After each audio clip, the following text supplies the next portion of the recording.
guys, for today's video I'm gonna show you how to send distress using MFHF.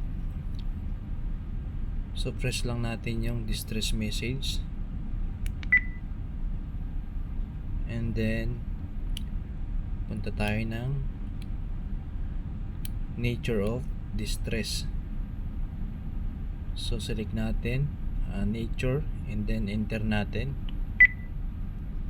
And then pwede tayong pumili dito kung ano bang distress yung ating ita-transmit.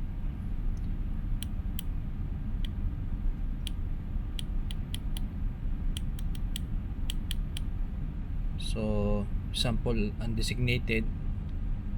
So enter natin. And then yung latitude and longitude including yung time is synchronization dun sa ating GPS. And then ang next natin gagawin is i-open natin tong distress button and then press natin ng about 4 seconds hanggang sa mag-transmit siya ng distress. So ganun guys, mag-send or mag-transmit ng ating distress using MFHF. So thank you.